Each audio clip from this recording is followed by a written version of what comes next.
بسم اللہ الرحمن الرحیم۔ آج ہماری سورہ ہود شروع ہو رہی ہے۔ سورہ ہود یہ مکی ہے۔ قرآن مجید کی ترتیب کے اعتبار سے اس کا نمبر 11 ہے اور ترتیب نزولی نازل ہونے کے اعتبار سے اس کا نمبر 52 ہے۔ اس کی آیات کی تعداد 123 ہے اور 10 رکوع پر یہ سورت مشتمل ہے۔ یہ سورت اس کے اندر توحید کی دعوت، انبیاء کرام علیہم السلام دعوت کے دوران جو ہے عزیمت اور ان پر گزرنے والے حالات و واقعات، اسی طرح انبیاء کرام علیہم السلام کو جھٹلانے والوں کا بدترین جو ہے انجام اور آنے والے عذابوں کا تذکرہ، اسی طرح اہل ایمان کی نجات، ساتھ ساتھ اللہ تبارک و تعالی کے بعض انعامات کا بھی ذکر ہے۔ اس صورت کے اندر چونکہ آپ صلی اللہ علیہ وسلم کے حوالے سے انذار کا پہلو ہے، یاد رکھیے گا، ایک ہوتا ہے بشیر، ایک ہے نذیر۔ یہ دونوں آپ صلی اللہ علیہ وسلم کی صفات ہیں کہ آپ خوشخبری دینے والے بھی ہیں اور آپ ڈرانے والے بھی ہیں۔ تو اس کے اندر جو صفت نذیر ہے نا، وہ غالب ہے۔ اس لیے آپ صلی اللہ علیہ وسلم سے ایک مرتبہ جناب عبداللہ ابن عباس، یہ راوی حدیث ہیں، بیان فرماتے ہیں کہ ابو بکر رضی اللہ عنہ نے سوال کیا، یا رسول اللہ قد شبت، اے اللہ کے رسول صلی اللہ علیہ وسلم آپ بوڑھے ہو گئے ہیں۔ قال شیبتنی ہود والواقعہ والمرسلات وعما یتساءلون واذا الشمس کورت۔ آپ صلی اللہ علیہ وسلم نے فرمایا کہ مجھے سورہ ہود، سورہ واقعہ، سورہ مرسلات، عما یتساءلون اور سورہ تکویر نے بوڑھا کر دیا ہے۔ تو یہ آپ صلی اللہ علیہ وسلم کو جن صورتوں نے بوڑھا کیا، یعنی آپ ان کی تلاوت کر کے، اور ان کا جو بوجھ ہے وہ اتنا زیادہ تھا کہ آپ علیہ السلام کے بال سفید ہو چکے تھے۔ تو یہ صورت بھی ان صورتوں میں سے ہے۔ جی آغاز کرتے ہیں۔ بسم اللہ الرحمن الرحیم، الف لام را۔ تو یہ آپ جان چکے ہیں، حروف مقطعات میں سے ہیں۔ ان کا ترجمہ بڑے مفسرین، بڑے فلاسفر نے، بڑے بڑے جو لغت دان ہیں، انہوں نے تلاش کرنے کی کوشش کی ہے، لیکن یہ نہ مل سکا، جس سے ہم یہ کہہ سکتے ہیں کہ قرآن مجید واقعی ایک اللہ تعالی کا معجزہ ہے۔ اب دیکھیں، عربی زبان کا ہی لفظ ہے، لیکن پھر بھی اس کا ترجمہ کسی بھی زبان میں، حتیٰ کہ عربی میں بھی اس کی وضاحت کوئی نہیں کر سکتا۔ تو یہ حروف مقطعات میں سے اس کا ترجمہ ہم الف لام را ہی کریں گے۔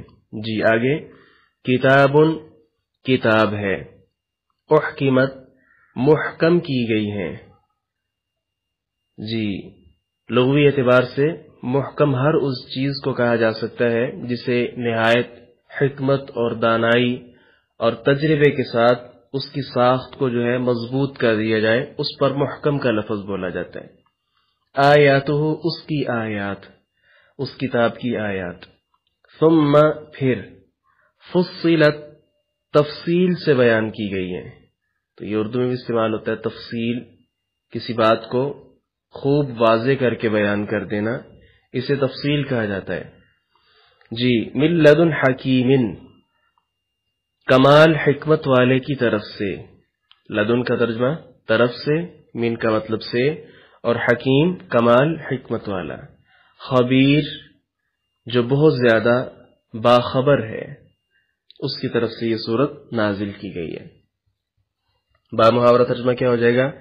الف لام را، یہ کتاب ہے جس کی آیات محکم کی گئی، پھر انہیں کھول کر بیان کیا گیا ایک کمال حکمت والے کی طرف سے جو پوری خبر رکھنے والا ہے۔ اس آیت کے اندر قرآن مجید کی 4 صفات بیان ہوئی ہیں۔ جی پہلی کیا ہے؟ کتابن، یہ کتاب ہے۔ مراد کیا ہے؟ لکھی ہوئی ہمارے سامنے، یہ لکھا ہوا مجموعہ ہمارے سامنے موجود ہے۔ تو یہ کتاب دیگر آیات اگر آپ سامنے رکھیں، سورہ صاد آیت نمبر 29، سورۃ الفرقان آیت نمبر 1، سورہ یونس آیت نمبر 57، اسی طرح سورہ بنی اسرائیل آیت نمبر 9 اور 10، تو یہ آپ سامنے رکھیں۔ اسی طرح صحیح مسلم حدیث نمبر 817، جناب عمر ابن خطاب رضی اللہ عنہ بیان فرماتے ہیں، رسول اللہ صلی اللہ علیہ وسلم نے فرمایا، اس کتاب کے ذریعے اللہ تعالیٰ بہت سی قوموں کو بام عروج پر پہنچائے گا، وَيَضَعُ بِهِ آخَرِينَ، اور اسے چھوڑنے والی بہت سی قوموں کو اللہ تبارک و تعالیٰ بہت زیادہ نیچا کر دے گا، ذلت اور رسوائی ان کا مقدر بنے گی۔ تو ان کو سامنے رکھیں تو کتاب کا جو مفہوم ہے یہ واضح ہوگا کہ کتاب اللہ تعالیٰ کی کس طرح یہ نازل شدہ ہے۔ دوسری صفت قرآن مجید کی یہاں کیا بیان ہوئی؟ احکمت آیاتہ، اس کی آیات محکم یعنی خوب پختہ، مضبوط اور اٹل نازل کی گئی ہیں، جس میں کسی قسم کا کوئی عیب، کوئی شک نہیں ہے۔ مفسرین کے یہاں دو اقوال ہیں۔ پہلا قول کیا ہے کہ اس کا یہاں مطلب کیا ہے، ایسی آیات جن میں کوئی لفظی یا معنوی اشتباہ نہ ہو، یا سادہ الفاظ میں یوں کہہ لیں کہ اس کے معنی بالکل واضح ہوں، جن کی کوئی اور تعویل نہ ہو سکتی ہو۔ تو قرآن مجید کی آیات محکم ہیں اور ان کی حکمت اور تفصیل بعض دوسرے مقامات پر دوسری آیات میں بیان کر دی گئی ہو، جیسے لا الہ الا اللہ۔ اب یہ ایک ایسی حقیقت ہے جو تمام آسمانی شریعتوں میں مذکور ہے۔ قرآن مجید میں بھی بیسیوں نہیں بلکہ سینکڑوں مقامات پر مختلف اوقات میں مختلف انداز کے ساتھ اللہ تبارک و تعالی نے اس تفصیل کو واضح کیا ہے۔ تو اب یہاں کسی قسم کا کوئی شک نہیں ہے، بالکل محکم ہے یہ بات کہ لا الہ الا اللہ۔ دوسری تفسیر کیا ہے؟ دوسرے مفسرین نے کہا ہے کہ اس سے مراد قرآن کریم کی آیات ہیں جن میں عقل سلیم کے ساتھ اگر غور کیا جائے تو کسی قسم کی کوئی خرابی، کوئی نقص معلوم نہ ہو۔ ماضی کے حالات دیکھ لیں، کوئی بھی انسان کے ذہن میں ایسی چیز نہ آئے کہ نہیں قرآن میں ایسا نہیں ہونا چاہیے تھا۔ اسی لیے جو قرآن مجید نے پیشین گوئیاں کی ہیں اس حوالے سے بھی پوری طرح ان کی آیات ان احوال پر پوری طرح صادق آئیں۔ تو یہ دو تفسیریں احکمت آیاتہ اس کے اندر مفسرین نے کی ہیں۔ قرآن مجید کی تیسری صفت اس کے اندر کیا بیان ہوئی؟ ثم فصلت، پھر اس کی آیات خوب واضح کر کے کھول کر بیان کی گئی ہیں۔ ان کا مفہوم کیا ہے؟ ساری کتاب مختلف صورتوں آیتوں میں تقسیم ہے، ہر آیت جدا جدا ہے، اپنی جگہ مستقل ایک بے حد خوبصورت ہار کی طرح جو رنگا رنگ مضامین، توحید، آخرت، نبوت، اسی طرح انبیاء کے قصص، تو ان کے موتیوں سے پرویا ہوا ہے، نہایت مناسب فاصلے، ترتیب، حسن میں اپنی جگہ جگمگا رہا ہے۔ نزول میں بھی آیات اور صورتوں کی ضرورت کے مطابق الگ الگ اللہ تبارک و تعالی نے نازل کی ہیں۔ تو یہ ساری چیزیں جو ہیں، اور قرآن مجید کا باقاعدہ وقفہ ہے، 23 سالہ دور کے اندر یہ قرآن مجید نازل ہوا، تو یہ ساری چیزیں ثم فصلت کے اندر آئیں گی کہ اللہ تبارک و تعالی نے اس کو تفصیل کے ساتھ بیان کیا، ہر مضمون کو الگ الگ، ہر مسئلہ الگ الگ اس میں سے سمجھ آتا ہے، اس لیے بولا گیا ثم فصلت۔ جی 3 صفات ہو گئیں۔ چوتھی صفت کیا ہے؟ من لدن حکیم خبیر، بہت زیادہ حکمت و دانائی والے اور کمال درجے کے خبر رکھنے والے کی طرف سے یہ نازل کیا گیا ہے۔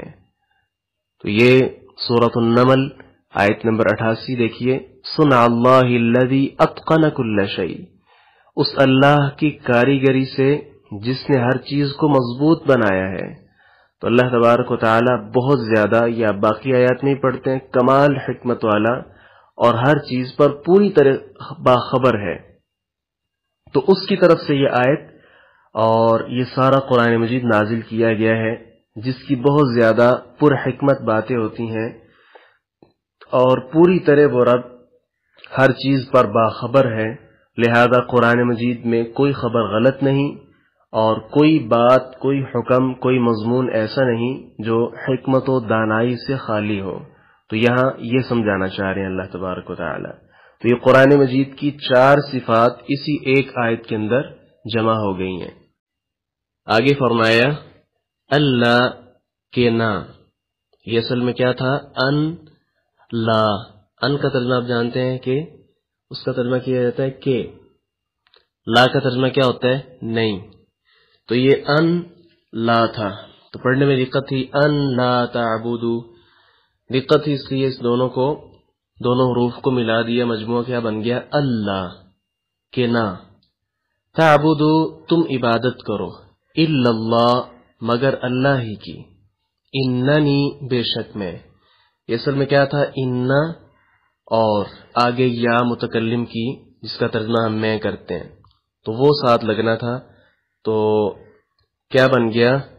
نون وقایا کا آگے اندر، یہ الگ سے نون لایا جاتا ہے اندر عبارت کے حسن کے لیے، تو اننی بے شک میں، لکم تمہارے لیے، منہ اس کی طرف سے۔ اچھا یہ جو ضمائر ہوتی ہیں نا، ہو، ہما، ہم، ہننا اور اس طرح کی جو ضمائر ہوتی ہیں تو یہ پیچھے کی طرف لوٹتی ہوتی ہیں، یعنی پیچھے جو لفظ آتا ہے نا اس کے مطابق ان کا ترجمہ ہوتا ہے۔ اب من ہو، اس کے پیچھے ہم نے دیکھنا ہے اسم کون سا ہے، اسم وہ کیا ہے؟ الا اللہ، اللہ اس کے اندر اسم ہے، تو اللہ تعالیٰ کی طرف اس کو لوٹائیں گے۔ تو بے شک میں تمہارے لیے، من ہو اس کی طرف سے، کس کی طرف سے؟ فوراً پیچھے دیکھیں گے اسم کون سا ہے؟ اللہ، اللہ تعالیٰ، تو اللہ تعالیٰ کی طرف سے، بے شک میں اللہ تعالیٰ کی طرف سے، نذیر خوب ڈرانے والا، وبشیر اور بہت زیادہ خوشخبریاں سنانے والا ہوں۔ تو یہ رسول اللہ صلی اللہ علیہ وسلم کا خاصہ اس میں بیان کیا گیا، بلکہ اس سے پہلے عبادت جو ہے اللہ تعالیٰ کی جائے، تو اس حوالے سے آپ جانتے ہیں تمام انبیاء کرام علیہم الصلاۃ والسلام کا تشریف لانے کا مقصد یہی تھا۔ سورۃ الانبیاء آیت نمبر 25 دیکھیں، وما ارسلنا من قبلک بالرسول الا نوحی الی انہ لا الہ الا انا فاعبدون، اور ہم نے تجھ سے پہلے کوئی رسول نہیں بھیجا مگر اس کی طرف یہ وحی کرتے تھے کہ بے شک حقیقت یہ ہے کہ میرے سوا کوئی معبود نہیں، لہذا عبادت میری ہی کرو۔ تو یہ اللہ تعالیٰ کی عبادت کا حکم سابقہ تمام امتوں کو دیا گیا۔ اسی طرح سورۃ النحل آیت نمبر 36 دیکھیں، وَلَقَدْ بَعَثْنَا فِي كُلِّ أُمَّةٍ رَسُولًا أَنِ اعْبُدُوا اللَّهَ وَاجْتَنِبُوا الطَّاغُوتَ، اور بلا شبہ یقیناً ہم نے ہر امت میں ایک رسول بھیجا کہ اللہ کی عبادت کرو اور طاغوت سے بچو، شیطان سے بچو۔ تو یہ ہے اللہ تعالیٰ کی عبادت اور اس کا حکم، جو آدم علیہ السلام سے لے کر قیامت تک کا جو آخری شخص ہے اس تک یہ حکم تمام انبیاء کرام علیہم السلام کی دعوت اور اس کا مقصد یہی تھا۔ جی آگے کیا کہا کہ رسول صلی اللہ علیہ وسلم فرماتے ہیں کہ میں نذیر بھی ہوں اور بشیر بھی ہوں۔ تو یہ سب سے پہلے آپ صلی اللہ علیہ وسلم نے اپنے گھر والوں ام المؤمنین سیدہ خدیجہ، سیدنا زید، سیدنا علی اور اپنے خاص الخاص دوست سیدنا ابوبکر رضی اللہ عنہم اجمعین کے سامنے اس کا حکم پیش کیا کہ جب اللہ تعالیٰ نے کہا نا کہ آپ نذیر بھی ہیں بشیر بھی ہیں، تو فوراً آپ نے یہ دعوت اپنے جو گھر والے اور خاص دوست وہاں تک یہ دعوت پہنچا دی۔ پھر اللہ تعالیٰ نے ایک اور آیت اتاری، سورۃ الشعراء آیت نمبر 214، وَأَنذِرْ عَشِيرَتَكَ الْأَقْرَبِينَ، اور اپنے سب سے قریب رشتہ داروں کو ڈرائیے۔ تو جب یہ آیت اتری آپ صلی اللہ علیہ وسلم، وہ جیسا آتا ہے جناب عبداللہ ابن عباس رضی اللہ عنہ کی روایت میں کہ پھر آپ صلی اللہ علیہ وسلم کوہ صفا پر چڑھ کر قریش کے مختلف خاندانوں کو اپنی آواز دی اور اس جگہ جمع ہونے کو کہا۔ یہ اس وقت کا اعلان دینے کا طریقہ سمجھ لیجئے کہ کوہ صفا پر چڑھ کر اعلان کیا جاتا تو سارے لوگ جمع ہو جاتے تھے۔ تو آپ صلی اللہ علیہ وسلم نے بھی صفا پہاڑی جو ہے کوہ صفا، وہاں پر چڑھ کر یہ اعلان کیا تو اکثر خاندان جو ہے وہاں جمع ہو گئے۔ آپ علیہ السلام نے دریافت کیا اگر میں تم سے یہ کہوں کہ اس وادی میں یعنی اس کے پیچھے سے کوئی لشکر ہے جو تم پر دھاوا بولنے والا ہے، یعنی تم پر حملہ کرنے والا ہے، تو تم مجھے سچا سمجھو گے؟ انہوں نے آگے سے کیا کہا؟ ہاں، کیونکہ ہم آپ کو ہمیشہ سے ہی سچا سمجھتے ہیں۔ آپ صلی اللہ علیہ وسلم نے فرمایا، پھر سنو، میں تمہیں اس سخت عذاب سے خبردار کرتا ہوں جو بالکل سامنے ہے۔ قولوا لا الہ الا اللہ تفلحوا تملک العرب والعجم، اور مختلف آپ نے ان سے باتیں کی، لیکن انہوں نے آگے سے کیا کہا؟ انکار کیا، جیسا کہ وہ آپ جانتے ہیں۔ وہ ابو لہب جو تھا اس نے کیا کہا؟ تبا لک یا محمد، نعوذ باللہ من ذلک، اے محمد تیرے ہاتھ ٹوٹ جائیں، الہذا جمعتنا، یہ بات کہنے کے لیے ہمیں جہاں جمع کیا تھا۔ تو اس پر اللہ تعالیٰ کو بہت زیادہ غصہ آیا اور اللہ تبارک و تعالیٰ نے سورۃ اللہب اتار دی، تبت یدا ابی لہب وتب، کہ یہ جو ہاتھ ہیں محمد کے نہیں صلی اللہ علیہ وسلم بلکہ یہ ابو لہب کے ٹوٹ جائیں۔ تو یہ سارا وہ والا واقعہ یہاں۔ اس کے بعد پھر سورہ سبا آیت نمبر 28 دیکھیں، اللہ تعالیٰ نے پھر حکم دیا تمام لوگوں کے لیے، وَمَا أَرْسَلْنَاكَ إِلَّا كَافَةً لِلنَّاسِ بَشِيرًا وَنَذِيرًا۔ تو جب یہ حکم آ گیا سارے لوگوں کے لیے، پھر آپ صلی اللہ علیہ وسلم نے دعوت کا جو کام ہے وہ کھل کر شروع کر دیا، دوسرے ممالک سے بلکہ پہلے جزیرہ عرب کے لوگوں تک نرمی، محبت، بڑے اچھے انداز کے ساتھ، اور پھر جہاد فی سبیل اللہ کے ذریعے یہ پیغام پہنچایا کہ سارے کے سارے اسلام کے جھنڈے تلے جمع ہو جائیں، اور وہ جمع ہوئے۔ اسی طرح آپ صلی اللہ علیہ وسلم نے مختلف جو بادشاہ تھے، روم کا جو فرما روا ہرقل ہے، اس کو خوشخبری دی، اسلام کی دعوت کی، اور دیگر کئی لوگوں کی طرف، کئی جو ہے حکمران اور جو ائمہ طبقہ تھا، ان تک آپ صلی اللہ علیہ وسلم نے جو اسلام کا پیغام ہے وہ پہنچایا۔ اور اس کے بعد تمام حکمرانوں تک یہ پیغام جب پہنچ چکا تو پھر آپ صلی اللہ علیہ وسلم کے بعد جو خلفائے کرام تشریف لائے ہیں انہوں نے بھی اس پیغام کو مشرق اور مغرب تک پہنچا دیا۔ تو یہ وہ سارا یہاں ذکر کیا جا رہا ہے۔ آگے فرمایا وَأَنِ اسْتَغْفِرُوا، وَأَن، اور یہ کہ استغفروا، تم مغفرت طلب کرو، استغفار مدد طلب، مغفرت طلب کرنا۔ تو جب فعل کے شروع میں حمزہ، الف جو ہے، سین، تا یہ ہوں تو اس کا مطلب ہوتا ہے کسی چیز کو طلب کرنا، آگے جو چیز بیان کی جا رہی ہوتی ہے اس کو طلب کرنا۔ استغفروا کا مطلب کیا ہوگا؟ تم سب مغفرت طلب کرو، بخشش طلب کرو، ربکم، اپنے رب سے، ثم، پھر، توبو، تم سب رجوع کرو، توبہ کرو، الیہ، اس کی طرف۔ فائدہ کیا ہوگا؟ یمتعکم، وہ فائدہ دے گا تمہیں۔ تو یہ جو متاع ہے نا، فائدہ، ساز و سامان، تو گرامر میں جو ہے متع، امتع، متع، اس کا مطلب ہوتا ہے فائدہ دینا۔ سادہ الفاظ میں یہ سمجھ لیں، متعۃ النکاح، نکاح متع استعمال ہوتا ہے، آپ سنتے ہیں۔ تو یہ اسلام کا جب آغاز ہوا اس وقت یہ جائز تھا، جائز سے مراد اس کی ممانعت ابھی نازل نہیں ہوئی تھی۔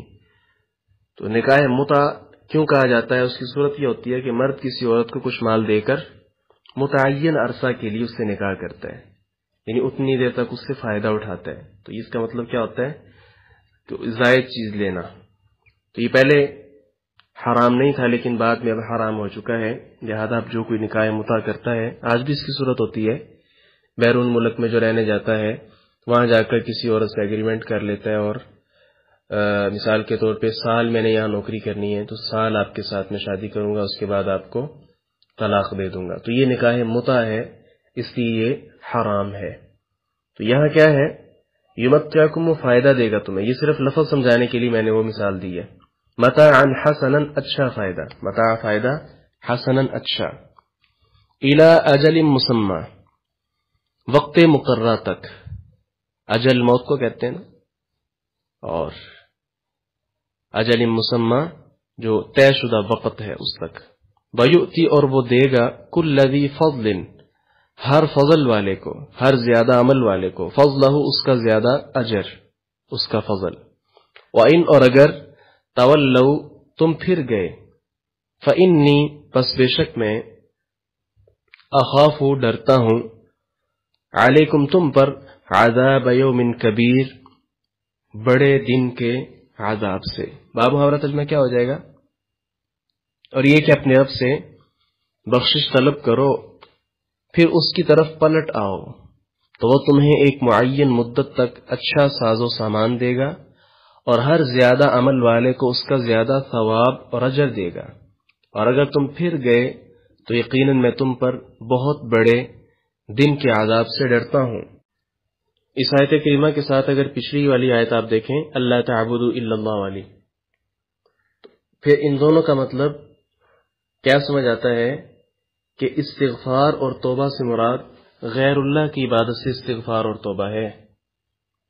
جیسا کہ پیچھے اللہ تعالیٰ نے کہا نا کہ اللہ تعبدوا الا اللہ، صرف اللہ کی عبادت کرو، اور آگے کیا کہا، ان استغفروا ربکم، رب سے بخشش طلب کرو۔ مفسرین نے لکھا ہے اس سے مراد کیا ہے کہ غیر اللہ کی جو عبادت لوگ کرتے ہیں اس سے استغفار اور توبہ کریں۔ تو اس آیت کریمہ میں استغفار کی جو ہے بہت زیادہ فضیلت بیان ہوئی ہے۔ توبہ استغفار سے آپ جانتے ہیں اصل مقصود کیا ہوتا ہے، گناہوں کی بخشش۔ تو یہاں مراد کیا ہے کہ پہلے جو انہوں نے اللہ کے علاوہ دیگر لوگوں کی عبادت کی ہوئی ہے تو اس سے وہ سارے لوگ کیا کر لیں، استغفار کر لیں، توبہ کر لیں۔ جی، سورہ نساء آیت نمبر 17-18 اگر آپ سامنے رکھیں تو اس سے مزید پتہ چلے گا کہ توبہ کس کی قبول ہوتی ہے اور کس کی توبہ قبول نہیں ہوتی، تو وہ بھی ساتھ دیکھ لیں۔ جی آگے کیا کہا، وَأَنِ اسْتَغْفِرُوا رَبَّكُمْ ثُمَّ تُوبُوا إِلَيْهِ يُمَتِّعْكُمْ مَتَاعًا حَسَنًا إِلَى أَجَلٍ مُّسَمًّى۔ صحیح مسلم حدیث نمبر 2702 سامنے رکھیں۔ رسول اللہ صلی اللہ علیہ وسلم ارشاد فرماتے ہیں، لوگوں اللہ سے توبہ کرو، بے شک میں ایک دن میں اللہ سے 100 مرتبہ توبہ کر لیتا ہوں، 100 مرتبہ استغفار کر لیتا ہوں۔ جی آگے کیا کہا، وَيُؤْتِ كُلَّ ذِي فَضْلٍ فَضْلَهُ۔ بلکہ یہاں ایک اور حدیث بھی یاد رکھیے، جناب عامر بن سعد رضی اللہ عنہ بیان فرماتے ہیں، نبی کریم صلی اللہ علیہ وسلم نے جناب سعد ابن ابی وقاص رضی اللہ عنہ سے کیا کہا، تم اللہ تعالی کی رضامندی کے حصول کے لیے جو بھی خرچ کرتے ہو، وَلَسْتَ تُنْفِقُ نَفَقَةً تَبْغِي بِهَا وَجْهَ اللَّهِ إِلَّا أُجِرْتَ بِهَا، مگر اللہ تعالی سے اس کا تم ضرور اجر پاتے ہو۔ صحیح بخاری کے الفاظ کی دوسری حدیث کیا ہے، فَإِنَّهَا صَدَقَةٌ، کہ وہ کیا ہوتا ہے، صدقہ ہوتا ہے۔ جی حتی اللقمۃ تجعلها فی امرأتک، حتیٰ کہ وہ ایک لقمہ جو تم اپنی بیوی کے منہ میں ڈالتے ہو وہ بھی تمہارے لیے کیا لکھ دیا جاتا ہے، صدقہ لکھ دیا جاتا ہے۔ یعنی اضافی جو عمل بھی آدمی کرتا ہے تو اللہ تعالیٰ اس کا الگ سے اس کو اجر دیتا ہے۔ آگے کیا کہا،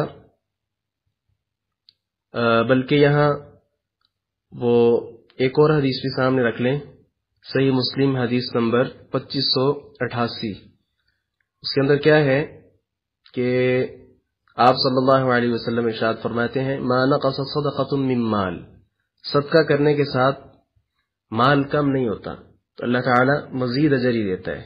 اور ویسے بھی آپ جانتے ہیں کہ اللہ تعالیٰ آدمی ایک نیکی کرے تو 10 نیکیاں لکھ دیتا ہے، اور 10 نیکیوں سے زیادہ بھی کر سکتا ہے، کروڑوں نیکیاں بھی ایک نیکی پر دے سکتا ہے، جیسا کہ سورۃ النور آیت نمبر 38 میں کیا ہے، واللہ یرزق من یشاء بغیر حساب، اور اللہ جسے چاہتا بے حساب دیتا ہے۔ تو اس کا مطلب کیا ہے، اللہ تعالی بہت زیادہ دیتا ہے، یہ نہیں کہ جو ایک نیکی کرے اس کو اتنا ہی مل رہا ہے، بلکہ وہ واللہ یضاعف لمن یشاء، وہ بھی سامنے رکھیں آیت، اور جس کے لیے اللہ تعالیٰ بڑھانا چاہے بہت زیادہ بھی بڑھا دیتا ہے۔ ایک تو ہے نا حدیث آتی ہے کہ 700 گنا تک اللہ تعالیٰ ایک نیکی کو لے کر جاتا ہے، تو قرآن کی آیت کیا بتاتی ہے، واللہ یضاعف لمن یشاء، اللہ تعالیٰ جس کے لیے چاہے بہت زیادہ اس کے لیے اللہ تعالیٰ اس کو زیادہ کر دیتا ہے. جی آگے کیا کہا؟ وَإِن تَوَلَّوْا فَإِنِّي أَخَافُ عَلَيْكُمْ عَذَابَ يَوْمٍ كَبِيرٍ. تو اسی طرح سورۃ المطففین آیت نمبر 4 سے 6 دیکھیں. أَلَا يَظُنُّ أُولَٰئِكَ أَنَّهُمْ مَبْعُوثُونَ لِيَوْمٍ عَظِيمٍ يَوْمَ يَقُومُ النَّاسُ لِرَبِّ الْعَالَمِينَ. کیا یہ لوگ یقین نہیں رکھتے کہ بے شک وہ اٹھائے جائیں گے ایک بڑے دن کے لیے جس دن لوگ رب العالمین کے لیے کھڑے ہوں گے. یہاں اللہ تعالی اپنے عذاب سے ڈرا رہے ہیں، اس دن کے عذاب سے، اس آخرت کے عذاب سے جو بہت بڑا 50,000 سال کا دن ہے، جس کے بعد پھر کفار کے لیے ہمیشہ عذاب ہی عذاب ہے. تو اس کا یہاں ذکر ہو رہا ہے. آگے باری تعالیٰ فرماتے ہیں اللہ، اللہ ہی کی طرف، مرجعکم تمہارا لوٹنا ہے. یہ رجوع سے ہے، لوٹنا. کہتے ہیں نا رجوع اللہ، اردو میں استعمال ہوتا ہے. تو مرجعکم تمہارا لوٹنا ہے. وَهُوَ، اور وہ عَلَى كُلِّ شَيْءٍ ہر چیز پر قدیر، خوب قادر ہے. اللہ ہی کی طرف تمہارا لوٹنا ہے اور وہ ہر چیز پر پوری طرح قادر ہے. جی یہاں الی اللہ مرجعکم، الا پہلے بولا گیا ہے، لفظ اللہ بعد میں ہے. الی اللہ، اگر ہوتا نا لفظ اللہ پہلے الا بعد ہوتا تو پھر ترجمہ ہونا تھا اللہ کی طرف، لیکن الا پہلے آ گیا، اس سے معنی کے اندر حصر پیدا ہو گیا. حصر کیا ہوتا ہے؟ پختگی پیدا ہو گئی ہے، تاکید پیدا ہو گئی ہے. تو اس کا ترجمہ کیا ہوگا؟ اللہ ہی کی طرف، اللہ ہی کی طرف تم لوٹائے جاؤ گے. یہاں یاد رکھیں کسی بھی مجرم کو سزا دینے کے لیے 2 باتیں ضروری ہوتی ہیں. ایک مجرم حاضر ہو، موجود ہو. دوسرا یہ ہے کہ سزا دینے والا اسے سزا دینے کی قدرت رکھتا ہو.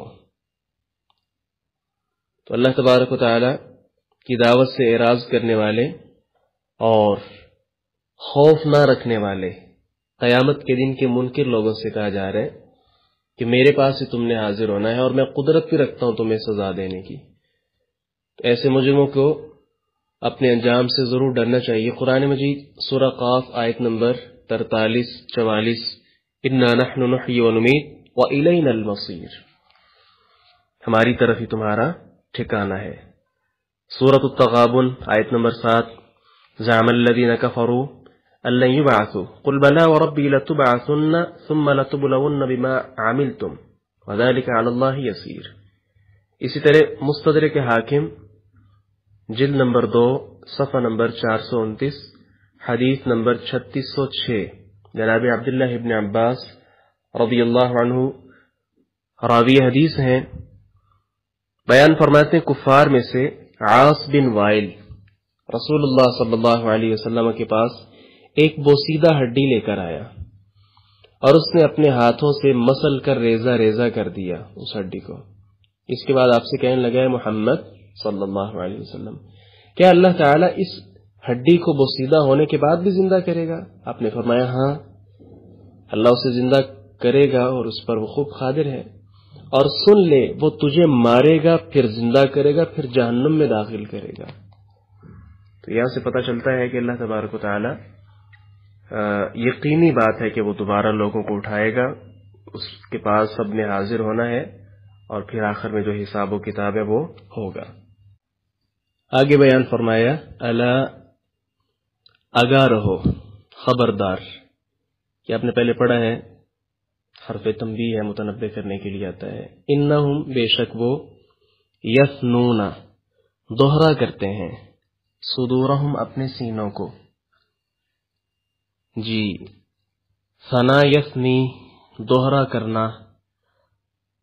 آپ نے پڑھا ہے عربی زبان پڑھتے ہوئے، ایک کو کیا کہتے ہیں؟ واحد، اور دوسرے کو کیا کہتے ہیں؟ اثنان. تو دوسرا جو عدد ثانی ہے، اثنان ہے، اس کو ثانی یا اثنان کیوں کہا جاتا ہے؟ اس لیے کہ وہ واحد کو 2 بنا دیتا ہے. تو اس کا مطلب یہاں کیا بن گیا؟ دوہرا کرنا. تو وہ دوہرا کرتے ہیں صدورہم، اپنے سینوں کو، لیستخفوا، تاکہ وہ چھپے رہیں. جی یہاں اختفا یختفی کا مطلب چھپنا ہوتا ہے، لیکن شروع میں سین تا آگے تو اس سے معنی تھوڑا سا بدل گیا. منہ اس سے، کس سے؟ اللہ تعالی سے. پھر آگے فرمایا الا آگاہ رہو، حین جب، یستغشون وہ اوڑھ لیتے ہیں. تو اس کے اندر بھی سین اور تا کا اضافہ ہے، جس کے ساتھ معنی کے اندر بھی اضافہ ہو کہ وہ اوڑھ لیتے ہیں. ثیابہم اپنے کپڑے. یعلم وہ جانتا ہے، ما جو، یسرون وہ چھپاتے ہیں، وما اور جو، یعلنون وہ ظاہر کرتے ہیں. انہ بے شک وہ، علیم خوب جاننے والا ہے، بذات الصدور سینوں کی باتوں کو. جی اس آیت کریمہ کی مفسرین کے ہاں دو تفسیریں ہیں. ایک تفسیر کیا ہے کہ اللہ تبارک و تعالی کے متعلق مشرکین کے جہل اور لا علمی کی انتہا بیان ہوئی، جیسا کہ دوسری آیت آپ سامنے رکھیں، سورہ حامیم السجدہ آیت نمبر 22. وما كنتم تستترون ان يشهد عليكم سمعكم ولا ابصاركم ولا جنودكم ولكن ظننتم ان الله لا يعلم كثيرا مما تعملون. اسی طرح صحیح بخاری حدیث نمبر 7521 وہ بھی سامنے رکھیے. جناب عبداللہ ابن مسعود رضی اللہ عنہ بیان فرماتے ہیں، اجتمع عند البيت ثقفیان او قرشیان و ثقفی كثيرة شحم بيوتهم قليلة فقه قلوبهم فقال أحدهم أترون أن الله يسمع، کیا تم، بلکہ خانہ کعبہ کے پاس دو ثقفی اور ایک قریشی، یا کہا کہ دو قریشی اور ایک ثقفی جمع ہوئے جن کے پیٹ کی چربی بہت تھی، یعنی توند بڑی ہوئی تھی، اور ان میں سوجھ بوجھ کی بہت زیادہ کمی تھی. ان میں سے ایک نے کہا تمہارا کیا خیال ہے کہ اللہ وہ سب کچھ سنتا ہے جو ہم کہتے ہیں؟ قال الآخر يسمع ان جہرنا ولا يسمع ان اخفینا. تو اس نے کہا جب ہم زور سے بولتے ہیں تو وہ سنتا ہے، لیکن ہم اگر آہستہ بولیں تو وہ سنتا نہیں ہے. وقال الآخر ان كان يسمع اذا جہرنا فإنه يسمع اذا اخفینا. تو اللہ تبارک و تعالیٰ نے آیت نازل کر دی وما کنتم تستترون والی. تو یہاں سے پتہ چلتا ہے کہ اللہ تعالیٰ کو مانتے تھے، البتہ جب بھی اللہ تعالیٰ کی ناراضگی والا کوئی عمل ہوتا تو وہ خوب چھپ کر کرتے تھے تاکہ اللہ تعالیٰ کو پتہ نہ چل جائے. یعنی کفار نے کوئی بھی گناہ کرنا ہوتا تو وہ کپڑوں یا دیواروں کے پیچھے ہو کر کام کرتے. کبھی سینے کو دوہرا کر کے، مراد پشیدگی ہے یعنی ملاوٹ کرنی ہے، دھوکہ دینا ہے یا کوئی اور غلط کام کرنا ہے، تو سینہ دوہرا کر کے یعنی نیچے کی طرف ہو کر اس طرح کرتے تاکہ اللہ تعالیٰ کو اس چیز کا علم نہ ہو. وَإِن تَوَلَّوْا فَإِنِّي أَخَافُ عَلَيْكُمْ عَذَابَ يَوْمٍ كَبِيرٍ. جی یہاں ظاہری اور جسمانی طور پر منہ پھیرنا مراد تھا، اور یہاں دل سے اعراض مراد ہے، کیونکہ سینے سے مراد دل ہوتا ہے. جیسا کہ اسی آیت کے آخر میں اللہ تعالیٰ نے کیا کہا ہے، علیم بذات الصدور. تو یثنون صدورہم، گویا سینے کو موڑنا، یہ تو ایک باقاعدہ محاورہ ہے. مراد اس سے کیا ہے؟ دل کو موڑنا، اعراض کرنا، غلط سوچنا، بے اصل شبہات سے اپنے دل کو تسلی دینا، جو حقیقی عقائد ہیں سچے ان سے اعراض کرنا، یہ ساری چیزیں اس کے اندر شامل ہیں. یعنی دل کا جو سینہ بولا گیا ہے، لیکن اس سے مراد کیا ہوتا ہے؟ دل. سینے کے اندر دل ہے تو اصل مراد دل کو لیا گیا، یعنی دل کے اندر ان کے جو بھی خیالات آتے ہیں اس کو وہ پس پردہ کرنے کی کوشش کرتے ہیں کہ اللہ تعالیٰ کو اس کا علم نہ ہو. سادہ الفاظ میں پہلی تفسیر یہ سمجھ لیں کہ ان کا یہ کہنا ہے مفسرین کا کہ اس سے مراد کیا ہے، لوگ یہ سمجھتے تھے کفار کہ اللہ تبارک و تعالیٰ جو ہماری اونچی جو ہم بولتے ہیں، سامنے جو آیا گھومتے پھرتے ہیں، وہ اللہ تعالیٰ دیکھتا ہے، لیکن اگر ہم کسی کام کو چھپ کر کرتے ہیں تو وہ اللہ تعالیٰ اس سے مخفی ہے، وہ اللہ تبارک و تعالیٰ نہیں سنتا. تو یہ تو ایک تفسیر ہو گئی، یہ تفسیر تو کئی مفسرین نے بیان کی ہے. اچھا، دوسری تفسیر جناب عبداللہ ابن عباس رضی اللہ عنہما کی ہے. صحیح بخاری حدیث نمبر 4681 سامنے رکھیں. جناب عبداللہ ابن عباس رضی اللہ عنہما سے اس آیت کی تلاوت سنی. یہ بیان کرتے ہیں محمد بن باد بن جعفر کہ ہم نے ان سے یہ آیت سنی. الا انہم یثنون صدورہم، کہتے ہیں میں نے ان سے آیت کا مطلب پوچھا تو انہوں نے فرمایا کچھ لوگ کھلی جگہ میں آسمان کی طرف منہ کھولنے سے اللہ تعالیٰ سے شرم محسوس کرتے تھے، حیا کرتے تھے.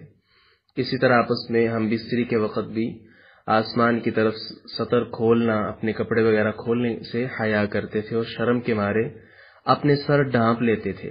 تو اس سے مراد کیا ہے کہ وہ اپنے سینے دوہرے کر لیتے تھے، یعنی نیچے کو ہو جاتے تھے تاکہ اللہ تعالیٰ کو یہ نظر نہ آئے. تو اس پر اللہ تعالیٰ نے کہا وہ تو علیم بذات الصدور الا حين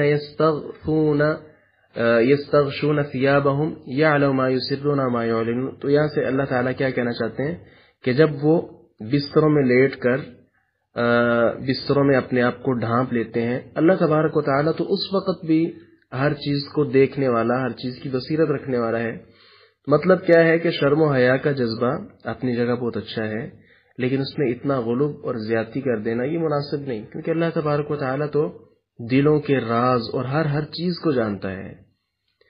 جی یہاں اب کیا کیا جائے، ایک تو تفسیر کفار کے حوالے سے ہے، وہ بھی اکثر مفسر بیان کر رہے ہیں، اور دوسری حبر الامہ جناب عبداللہ ابن عباس کی تفسیر مسلمانوں کے حوالے سے ہے. تو اس میں کیا کیا جائے گا؟ تفسیر بیان کرنے کے جو اصول ہیں نا، ان میں جو اصولی مفسر ہیں ان کا یہ کہنا ہے کہ اگر کوئی صحابی تفسیر بیان کرے اور کہیں کہ نزلت فیہا کذا، یہ آیت فلاں چیز کے بارے میں نازل ہوئی، تو اس وقت پہ ہم یہاں کیا کر لیں گے کہ عین ممکن ہے آیت کے نزول کے وقت یا اس کے قریب ان میں سے کوئی ایک واقعہ یہ چند واقعات ظہور پذیر ہوئے ہوں اور دوسرے واقعات انطباق کی وجہ سے شان نزول قرار دے دیے گئے ہوں. مراد کیا ہے کہ دونوں واقعات شاید قریب قریب ہوں تو آیت اتری، تو دونوں ہی مقاصد اس کے اندر آ گئے. کفار جو مراد لیتے تھے کہ اللہ تعالیٰ اونچی سنتا ہے، ہم مخفی کریں ہمارے گناہ وہ نہیں دیکھتا، یہ نہیں سنتا، اس کی بھی تردید ہوگی. اسی طرح جو مسلمان بھائی آپس میں ایسا کرتے تھے، زیادہ حیا اور شرم ان کے اندر موجود تھی، تو وہ اللہ تعالیٰ نے کیا کہا کہ شرم ٹھیک ہے لیکن اتنا بھی اب نہ ہو کہ بہت زیادہ غلو کرنا شروع کر دیں، کیونکہ اللہ تعالیٰ تو دلوں کے بھیدوں کو جانتا ہے، یہ تو پھر واضح چیزیں نظر آتی ہیں. تو دونوں تفسیریں ہی صحیح ہیں. آگے فرمایا وما من دابہ، وما اور نہیں، یہ آپ نے پڑھا ہے کہ جس عبارت میں آگے اللہ آ جائے اس ماں کا ترجمہ عموماً نہیں کیا جاتا ہے. وما اور نہیں، من دابۃ کوئی چلنے والا، فی الارض زمین میں، الا مگر، علی اللہ اللہ پر ہے. جی یہاں بھی اعلیٰ پہلے آیا ہے اس لیے ہم ترجمہ کریں گے علی اللہ اللہ ہی پر ہے. رزقها اس کا رزق، ویعلم اور وہ جانتا ہے، مستقرها اس کے قرار کی جگہ، ٹھہرنے کی جگہ، ومستودعها اور اس کے سونپے جانے کی جگہ. کل سب کچھ، فی کتاب مبین واضح کتاب میں ہے. بامحاورہ ترجمہ کیا ہو گیا؟ اور زمین میں کوئی چلنے والا جاندار نہیں مگر اس کا رزق اللہ ہی پر ہے، اور وہ اس کے ٹھہرنے کی جگہ اور اس کے سونپے جانے کی جگہ کو جانتا ہے. سب کچھ ایک واضح کتاب میں درج ہے. تو یہ جو وما من دابہ، دابہ جو ہے اس کا مطلب ہوتا ہے ہر جاندار جو آہستہ چلتا ہے. تو اس سے مراد خواہ وہ جاندار مذکر ہو، مؤنث ہو، عقل مند ہو یا غیر عقل مند ہو، سارے اس کے اندر آ جاتے ہیں. جیسا کہ سورۃ النور آیت نمبر 45 میں اللہ تعالیٰ فرماتے ہیں واللہ خلق کل دابۃ من ماء فمنهم من یمشی علی بطن ومنهم من یمشی علی رجلین ومنهم من یمشی علی اربع. اور اللہ نے ہر چلنے والا جاندار ایک قسم کے پانی سے پیدا کیا، پھر ان میں سے کوئی وہ ہے جو اپنے پیٹ پر چلتا ہے، رینگتا ہے، اور ان میں سے کوئی وہ ہے جو 2 پاؤں پر چلتا ہے، اور ان میں سے کوئی وہ ہے جو 4 پر چلتا ہے. اللہ تعالیٰ نے پیٹ پر 2 4 ٹانگوں پر چلنے والے تمام جانوروں کو یہاں کیا کہا ہے؟ دابہ. جی پچھلی آیت کو جہاں اللہ تعالیٰ نے کہا نا علیم بذات الصدور، اللہ تعالیٰ سارے دلوں کے بیدوں کو، رازوں کو جانتا ہے، اس کے ساتھ اس آیت کو اگر ہم ملائیں اس کا مطلب کیا نکلے گا کہ اللہ تبارک و تعالی ہر چیز سے باخبر ہے، ہر چیز سے باخبر ہے. چھوٹے سے چھوٹا جانور، جاندار جو چلتا ہے، اب چونٹی چھوٹے سے چھوٹا ہے، اب وہ چلتا ہے، اللہ تبارک و تعالی اس کے مستقر اور مستودع دونوں چیزوں کو جانتا ہے، اور اسے رزق پہنچانا یہ سارے کا سارا اللہ تعالی کے علم میں ہے، تو ایسا ہو رہا ہے. یہاں ایک بہت بڑا اشکال جو ہمارے اکثر بھائیوں کے ذہن میں ہے، اس کا رد کرنا بھی مقصود ہے. وہ کیا ہے؟ اس آیت کی روح سے سارے لوگ یہ سمجھتے ہیں، اکثر لوگ، کہ قرآن نے کہا ہے نا وَمَا مِن دَابَّةٍ فِي الْأَرْضِ إِلَّا عَلَى اللَّهِ رِزْقُهَا، اس کا رزق اللہ پر ہی ہے. تو یہاں سے لوگ کہتے ہیں کہ رزق کا ذمہ اللہ نے لیا ہوا ہے، لہذا کیا ضرورت ہے کوئی کام کر کے، بیٹھے رہتے ہیں گھر میں تو توکل ہی کافی ہے. اس طرح کی جو ہے باتیں کرتے ہیں. تو یہ باتیں ساری غلط ہیں. اللہ تبارک و تعالیٰ نے ذمہ نہیں لیا کہ میں نے دینا ہی دینا ہے. چلے ذمہ اگر ہے، اس کے ساتھ بندے کی محنت کا عمل دخل بھی ہونا چاہیے. جس طرح جامع ترمذی حدیث نمبر 2344 دیکھیں، عمر ابن خطاب رضی اللہ عنہ فرماتے ہیں رسول اللہ صلی اللہ علیہ وسلم نے فرمایا لو انکم کنتم توکلون علی اللہ حق توکلی لرزقتم كما ترزق الطير تغدو خماصا وتروح بطانا. اگر تم اللہ پر توکل کرو جیسا اس پر توکل کرنے کا حق ہے تو یقیناً تمہیں اس طرح رزق دیا جائے جس طرح پرندوں کو رزق ملتا ہے. وہ صبح نکلتے ہیں تو خالی پیٹ ہوتے ہیں، شام کو آتے ہیں تو ان کے پیٹ بھرے ہوئے ہوتے ہیں. اس حدیث میں صبح نکلنا کسب ہے، یعنی صبح نکلنا یہ اسباب ہے، آدمی نکلے جیسے پرندے نکلتے ہیں. یہ فکر نہ کرنا کہ کل کو کیا کھائیں گے، بلکہ اس دن کے اندر ہی صبح نکلتے ہیں اور شام کو بھرے ہوئے پیٹوں کے ساتھ وہ پرندے واپس آتے ہیں. تو یہ توکل ہے. ہمارے ہاں افراط و تفریط ہے، یا تم کرتے نہیں ہیں، بالکل ہی گھر بیٹھ جاتے ہیں جی اللہ پر رزق ہے، اللہ نے دینا ہی دینا ہے. یا کیا ہوتا ہے کہ بہت زیادہ ساز و سامان اکٹھا کرنا شروع کر دیتے ہیں. لہذا اسباب اختیار کرنا توکل کے منافی نہیں ہے. رسول اللہ صلی اللہ علیہ وسلم نے فرمایا اعقلها وتوکل، جامع ترمذی حدیث نمبر 2517. اونٹنی کا گھٹنا باندھ اور پھر توکل کر. یہ کیا ہوا، اپنا جانور پکڑا، یہ آج کل کوئی سواری ہے، بائک ہے، گاڑی یا کوئی اور چیز، آدمی ایسے اس کی چابی اندر لگا رہنے دے اور اس کو روڈ کے اندر چھوڑ دے اور کیا کہے جی میرا اللہ پر توکل ہے. غلط بات ہے یہ. اعقلها وتوکل، آپ نے فرمایا اس کا گھٹنا باندھ پھر اللہ پر توکل کر. گاڑی ہمارے پاس ہے، اس کی چابی ہم وہ آف کریں گے، سوئچ اس کا، اسی طرح اس کو لاک کریں گے اور پھر اللہ پر توکل ہے. یہ نہیں چابی اندر لگی ہے اور باہر روڈ پر اس کو کھڑا کر دیا جائے اور پھر ہم کہیں جی اللہ پر توکل ہے اور بعد میں جائیں تو وہ گاڑی نہ ہو، پھر کہیں جی نعوذ باللہ اللہ تعالیٰ نے ایسا کر دیا، نعوذ باللہ کیا ہو گیا وغیرہ. نہیں، سب سے پہلے اسباب اختیار کرنے چاہیے، اور یہ اسباب اختیار کرنا توکل کے منافی نہیں ہے. صحیح الجامع حدیث نمبر 2085 دیکھیے، جناب ابو امامہ باہلی رضی اللہ عنہ بیان فرماتے ہیں ان روح القدس نفث في روعي ان نفسا لن تموت حتى تستكمل اجلها وتستوعب رزقها فاتقوا الله واجملوا في الطلب ولا يحملن احدكم استبطاء الرزق ان يطلبه بمعصية الله فإن الله تعالى لا ينال ما عنده الا بطاعته. آپ فرماتے ہیں بے شک روح القدس مراد جبریل علیہ السلام ہے. جبریل علیہ السلام نے میرے دل میں وحی کی کہ کوئی جان اس وقت تک فوت نہیں ہوگی جب تک اپنی مقررہ مدت پوری نہ کر لے اور اپنا پورا رزق حاصل نہ کر لے. بس تم اللہ سے ڈرو اور رزق کی تلاش میں اچھا طریقہ اختیار کرو، اور رزق ملنے میں دیر ہو جانا تم میں سے کسی کو اس بات پر آمادہ نہ کر دے کہ وہ اللہ سے نافرمانی کے ذریعے تلاش کرے، کیونکہ اللہ تعالیٰ کے پاس جو کچھ نعمت اور جنت ہے وہ اس کی اطاعت کے بغیر حاصل نہیں ہو سکتی. تو یہ جو ذہن میں غلط ہے نا کہ تلاش اور کوشش کے بغیر رزق نہیں ملتا، تو یہ ایسا ہی ہے، کیونکہ اللہ تعالیٰ کی بہت سی مخلوق وہ ہے جسے اسباب اختیار کیے بغیر بھی رزق مل رہا ہے۔ سورۃ العنکبوت آیت نمبر 60 دیکھیے، ایسا ہے، لیکن پھر بھی اسباب جو ہے اختیار کرنا، یہ اللہ تبارک و تعالیٰ سے جو توکل ہے اس کے منافی نہیں ہے۔ اس کا تھوڑا سا خلاصہ یہ سمجھ لیں کہ ہمیں رزق کی تلاش میں نکلنا چاہیے، اسباب اختیار کرنے چاہیے، یہ توکل کے منافی نہیں ہے۔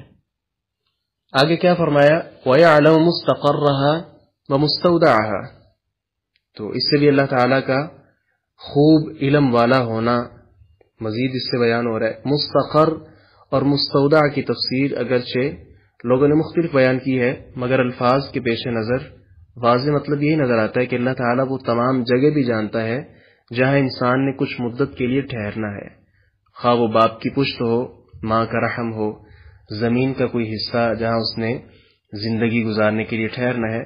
اللہ تعالیٰ وہ ساری جگہ جانتا ہے جن کے سپرد سے انسان مرنے کے بعد ہونا ہے، خواہ وہ زمین میں کھودی گئی ہو یا اسی طرح جانور کا کوئی پیٹ ہو یا کوئی بھی جگہ ہو، تو جہاں اس نے سونپا جانا ہے اللہ تبارک و تعالیٰ وہ بھی جگہ جانتے ہیں۔ جیسے سورۃ العبس میں باری تعالیٰ فرماتے ہیں، سورہ آیت نمبر 21 ہے، ثم اماتہ فاقبرہ، پھر اسے موت دی اور اسے قبر میں رکھوایا۔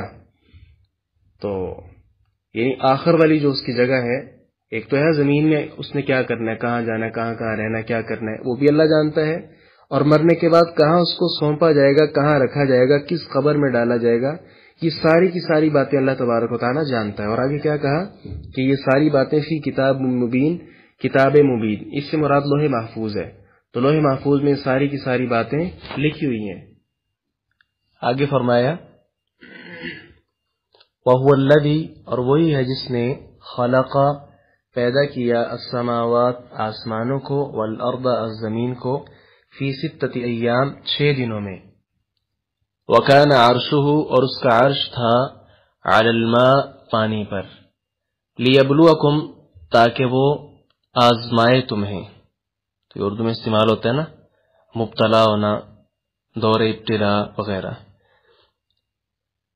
تاکہ وہ آزمائے تمہیں، ایکم کون ہے تم میں سے، احسن زیادہ اچھا، عملاً عمل میں، عمل کے اعتبار سے تم میں کون زیادہ اچھا ہے، وَلَئِن، اور اگر قلت آپ کہیں، انکم بے شک تم مبعوثون اٹھائے جانے والے ہو، بعثت مبعوث ہونا بھیجنا، من بعد الموت موت کے بعد، لیقولن تو وہ ضرور کہیں گے، الذین کفروا جن لوگوں نے کفر کیا، ان نہیں ہے، ان کے بارے بھی آپ نے پڑھا ہے کہ ان کے بعد اگر اسی عبارت میں الا آ جائے، ان کا ترجمہ کیا ہوتا ہے؟ نہیں، ھذا یہ، الا مگر، سحر مبین واضح جادو،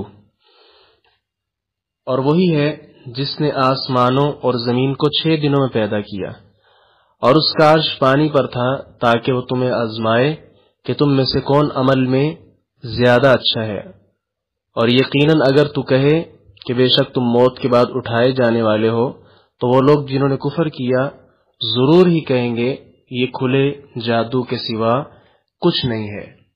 جی یہاں یہ جو کہا ہے نا کہ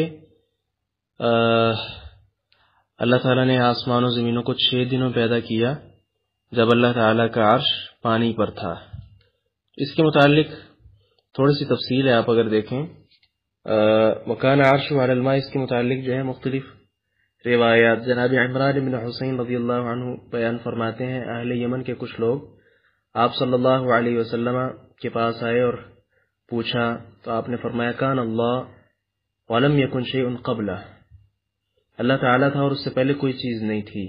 پوچھا نا کہ کائنات کے بارے، اس کی ابتدا وغیرہ کیسی، تو آپ نے فرمایا کہ کان اللہ ولم یکن شیء قبلہ، وکان عرشہ علی الماء، اور اس وقت اللہ تعالیٰ کا جو عرش ہے وہ پانی پر تھا، پھر آپ نے آسمان اور زمین اور باقی چیزوں کو پیدا کیا۔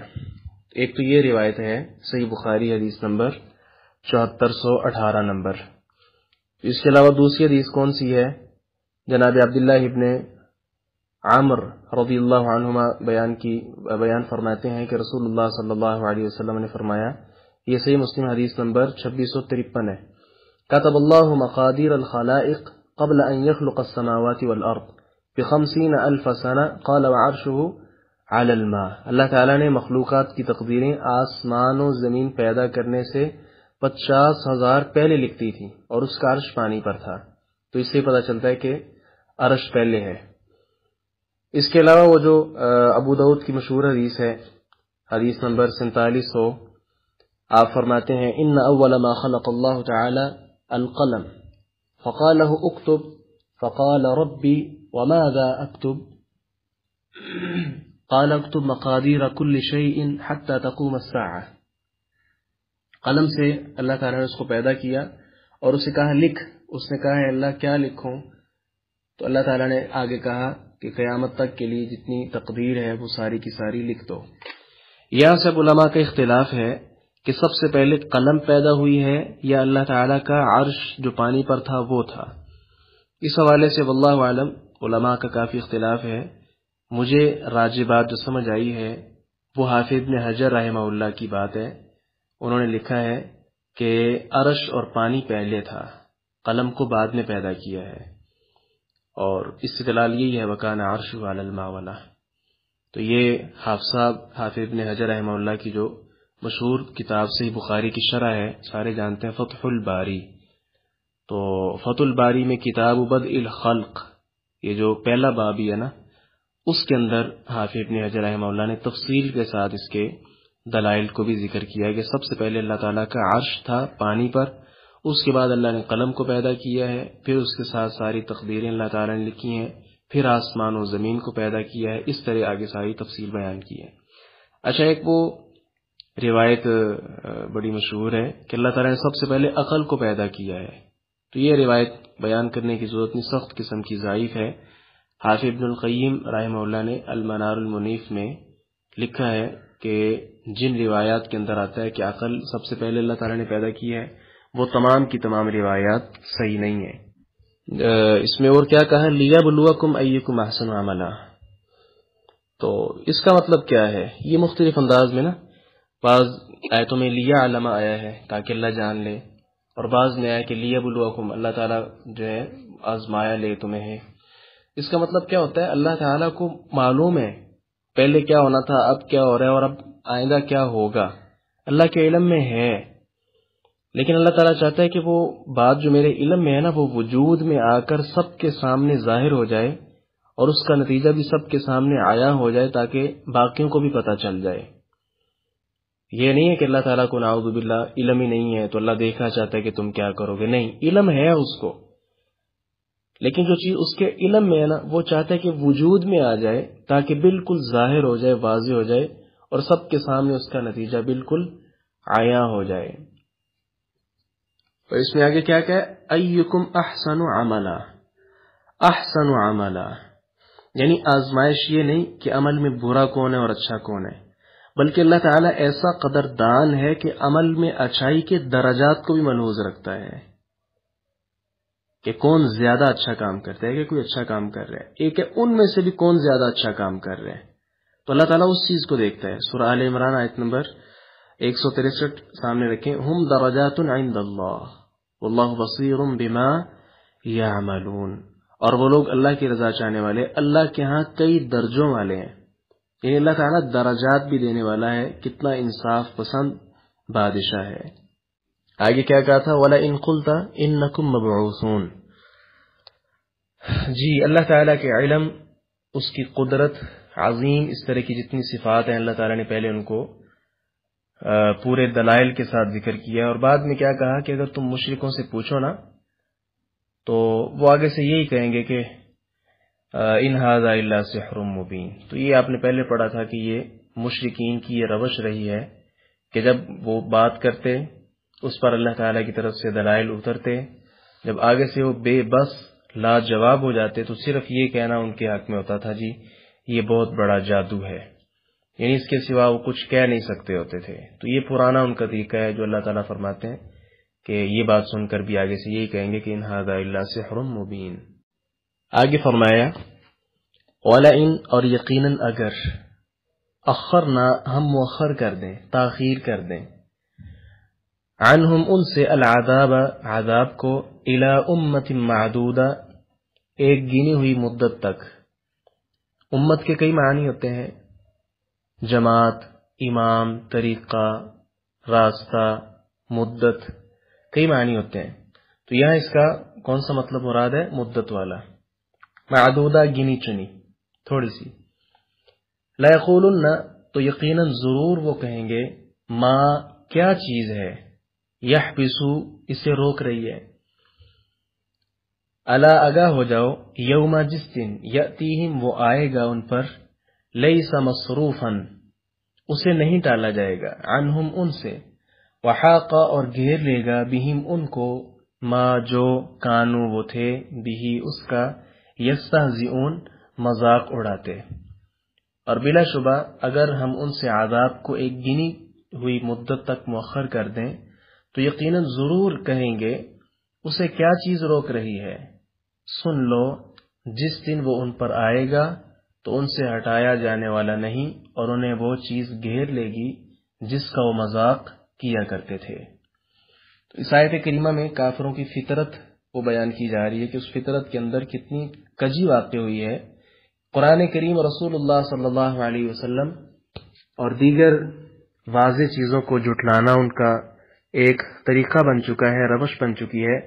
اللہ تعالیٰ کی طرف سے بھیجی ہوئی خبر، اس کے اندر وہ شک کرنا، یہ ساری ان کی عادتیں بن چکی ہیں۔ اور بلکہ عذاب کے بارے پھر پوچھتے ہیں کہ یہ جو عذاب آپ کہتے ہیں تو یہ کیوں نہیں آ رہا عذاب، کس چیز نے مؤخر کر دیا عذاب کو؟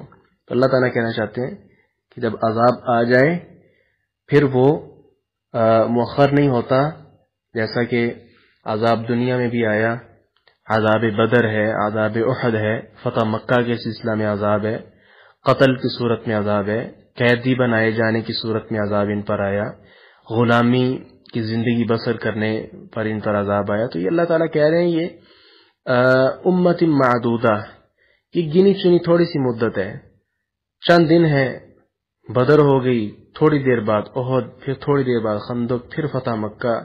تو یہ ساری چیزیں اللہ تعالیٰ کہتے ہیں چند دن ہی ہے، اور آخرت کا عذاب بہت زیادہ ان کے لیے بھاری ہے۔